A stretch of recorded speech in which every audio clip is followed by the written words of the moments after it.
कैसे हुई थी राधा की मृत्यु? श्री कृष्ण ने क्यों तोड़ दी थी बांसुरी? जब भी प्रेम की बात होती है तो श्री कृष्ण राधा के प्रेम की मिसाल सबसे पहले आती है। राधा श्री कृष्ण के प्रेम को जीवात्मा और परमात्मा का मिलन कहा जाता है। राधा श्री कृष्ण का बचपन का प्यार थी। श्री कृष्ण जब 8 साल के थे तब दोनों ने प्रेम की अनुभूति की। राधा श्री कृष्ण के दैवीय गुणों से परिचित थीं। उन्होंने जिंदगी भर अपने मन में प्रेम की स्मृतियों को बनाए रखा। यही उनके रिश्ते की सबसे बड़ी खूबसूरती है। कहा जाता है कि श्री कृष्ण को केवल 2 ही चीजें सबसे ज्यादा प्रिय थीं। ये दोनों चीजें भी आपस में एक दूसरे से गहराई से जुड़ी हुई थी, बांसुरी और राधा। कृष्ण की बांसुरी की धुन ही थी जिससे राधा श्री कृष्ण की तरफ खींची चली गईं। राधा की वजह से श्री कृष्ण बांसुरी को हमेशा अपने पास ही रखते थे। भले ही श्री कृष्ण और राधा का मिलन नहीं हो सका, लेकिन उनकी बांसुरी उन्हें हमेशा एक सूत्र में बांधे रही। श्री कृष्ण के जितने भी चित्रण मिलते हैं उनमें बांसुरी जरूर रहती है। बांसुरी श्री कृष्ण के राधा के प्रति प्रेम का प्रतीक है। वैसे तो राधा से जुड़े कई अलग अलग विवरण मौजूद हैं, लेकिन एक प्रचलित कहानी नीचे दी गई है। भगवान श्री कृष्ण से राधा पहली बार तब अलग हुई जब मामा कंस ने बलराम और कृष्ण को आमंत्रित किया। वृंदावन के लोग ये खबर सुनकर दुखी हो गए। मथुरा जाने से पहले श्री कृष्ण राधा से मिले थे।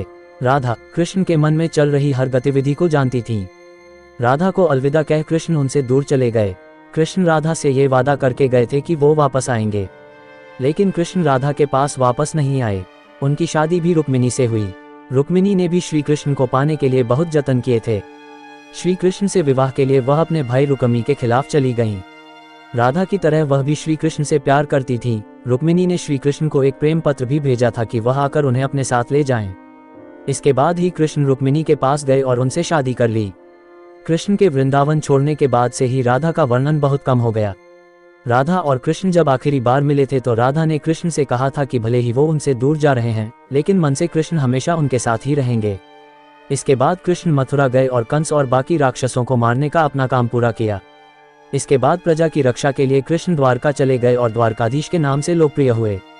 जब कृष्ण वृंदावन से निकल गए तब राधा की जिंदगी ने अलग ही मोड़ ले लिया था। राधा की शादी एक यादव से हो गई। राधा ने अपने दाम्पत्य जीवन की सारी रस्में निभाई और बूढ़ी हुई, लेकिन उनका मन तब भी कृष्ण के लिए समर्पित था। राधा ने पत्नी के तौर पर अपने सारे कर्तव्य पूरे किए। दूसरी तरफ श्री कृष्ण ने अपने दैवीय कर्तव्य निभाए। सारे कर्तव्यों से मुक्त होने के बाद राधा आखिरी बार अपने प्रियतम कृष्ण से मिलने गईं। जब वह द्वारका पहुंची तो उन्होंने कृष्ण के रुक्मिणी और सत्यभामा से विवाह के बारे में सुना, लेकिन वह दुखी नहीं हुई।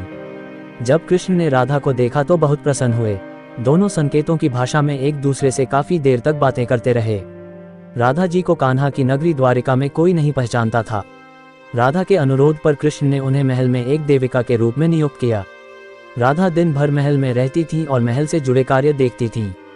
मौका मिलते ही वह कृष्ण के दर्शन कर लेती थी, लेकिन महल में राधा ने श्री कृष्ण के साथ पहले की तरह का आध्यात्मिक जुड़ाव महसूस नहीं कर पा रही थी, इसलिए राधा ने महल से दूर जाना तय किया। उन्होंने सोचा कि वह दूर जाकर दोबारा श्री कृष्ण के साथ गहरा आत्मीय संबंध स्थापित कर पाएंगी।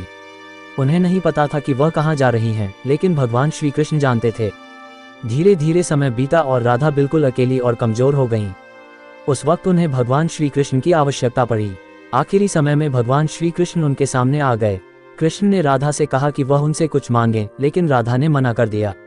कृष्ण के दोबारा अनुरोध करने पर राधा ने कहा कि वह आखिरी बार उन्हें बांसुरी बजाते देखना चाहती हैं।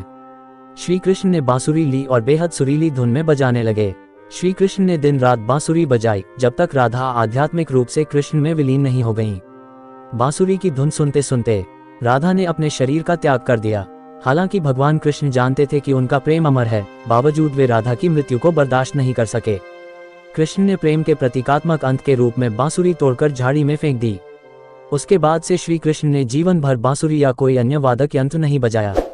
कहा जाता है कि जब द्वापर युग में नारायण ने श्री कृष्ण का जन्म लिया था, तब मां लक्ष्मी ने राधा रानी के रूप में जन्म लिया था ताकि मृत्युलोक में भी वे उनके साथ ही रहे।